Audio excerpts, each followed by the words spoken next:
Okay, good morning everybody. So thank you very much for taking the time to come to this presentation. I appreciate it. So for today, I want to present a little bit about my homeland, Malaysia.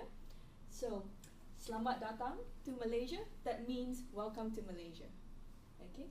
So probably most of you probably heard Malaysia Truly Asia, and that's probably the most you heard about Malaysia maybe. So I hope to give you a bit of insight of Malaysia. So for today, I'm just going to cover very briefly on some quick facts about Malaysia, the brief history of how Malaysia came to be, the people, and also the food. So every Malaysian, there is no one Malaysian who do not love food, trust me. If any Malaysian says they hate food, they do not come from Malaysia, they're fake Malaysians. So let's move on. Okay, here are some quick facts. So our capital city is Kuala Lumpur. And probably what most people don't know is our government administration is actually a different place. It's in a place called Putrajaya. So previously, our government administration was in Kuala Lumpur, but they moved that to Putrajaya in the early 2000s. Okay, so officially our capital city is still Kuala Lumpur rather than Putrajaya. So Malaysia is not a very big country. It is in Southeast Asia, one of the 10 ASEAN countries. It is situated between Thailand and Singapore, and that's our landmass, 333,803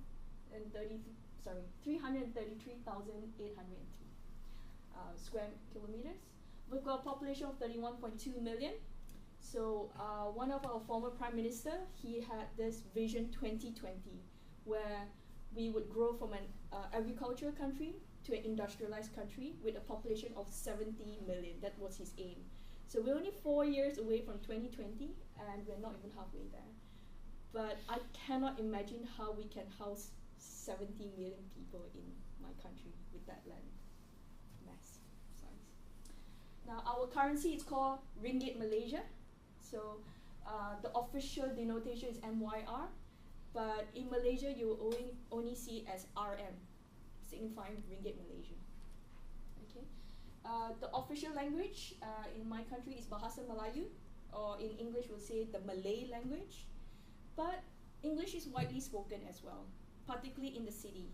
However, if you go out to the rural areas, almost nobody speaks English. We also have other languages, which is the Chinese language, and that actually encompasses all dialects.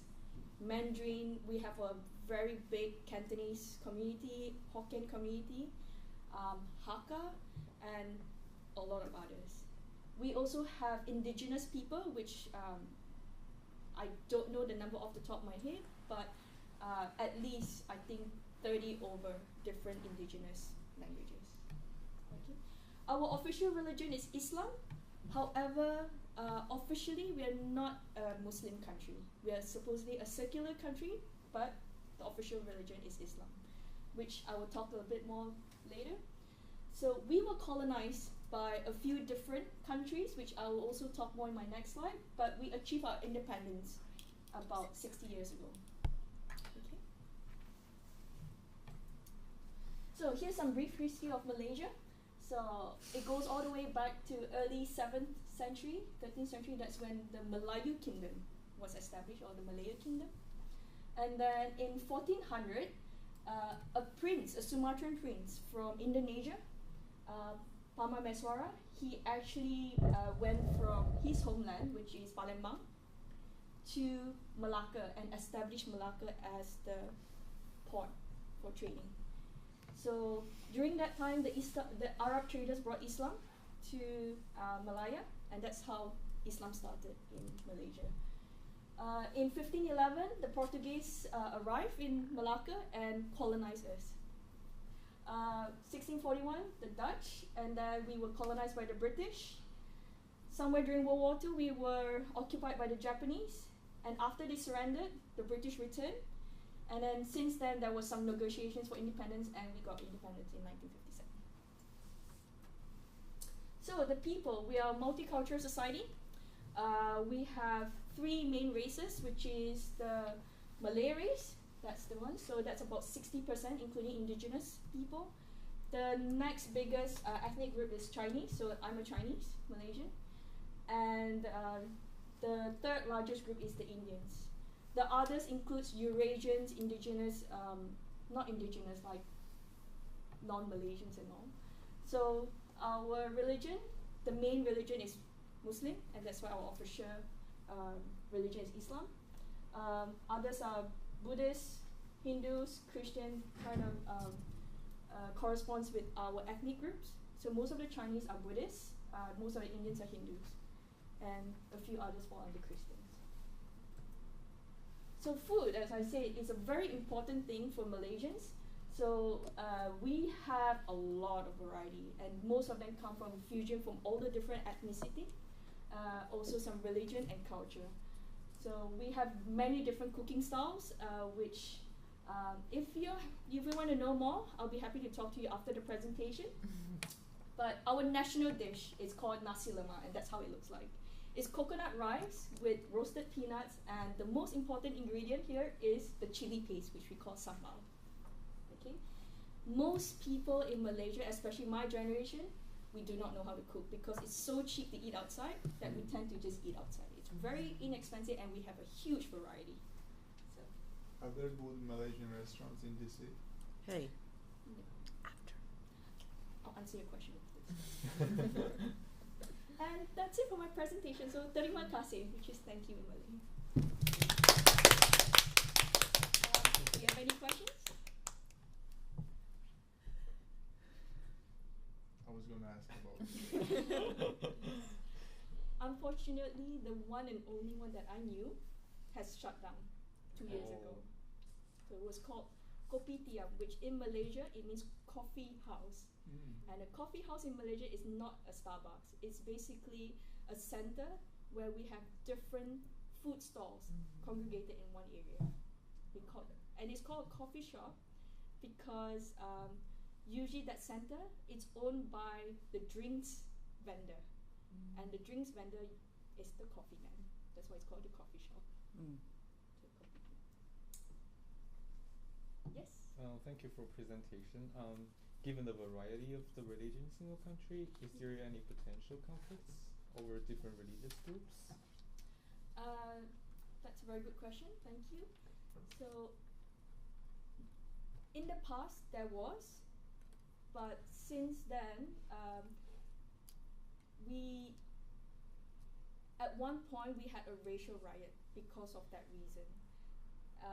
But that was back in 1969, and what happened after that was they dissolved the parliament, they revised the constitution to state the special privileges of certain ethnicity and religion.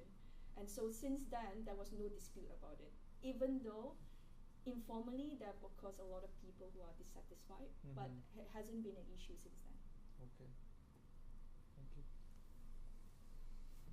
what is the composition of your parliament and or the government in terms of the representation of the diverse ethnic groups?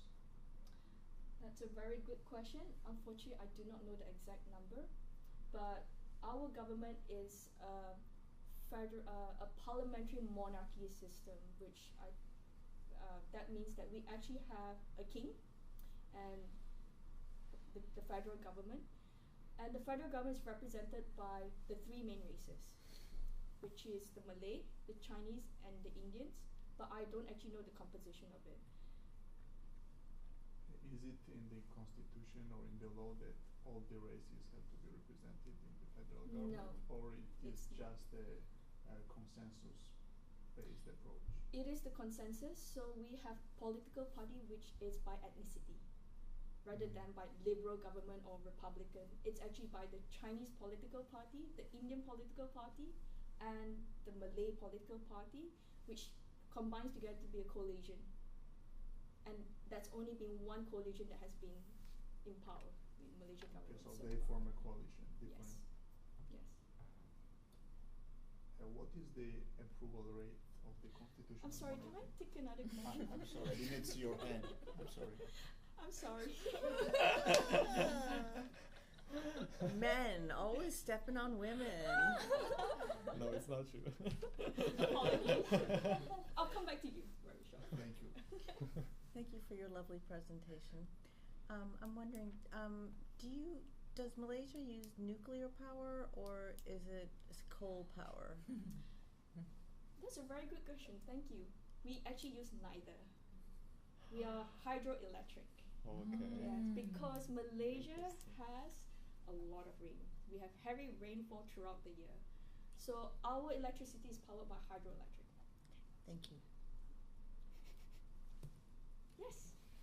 Given given the table you used, many various countries invade in Malaysia, Yes. including including UK Yes. or Japan. But do you think what is the major reason, such as location or any reserves? What is Sure. So back in the first colonizer, which is the Portuguese, I'm not sure if you're aware. So Malaysia actually sits along the Straits of Malacca, and that's one of the most important trading locations back in the days when maritime was the main transportation, the main communication for traders from around the world to travel to different countries. So that's when the Arab traders brought all the spices, and that's where people started congregating towards Malacca as the center of trading. Okay, thank Yeah. you. Thank you.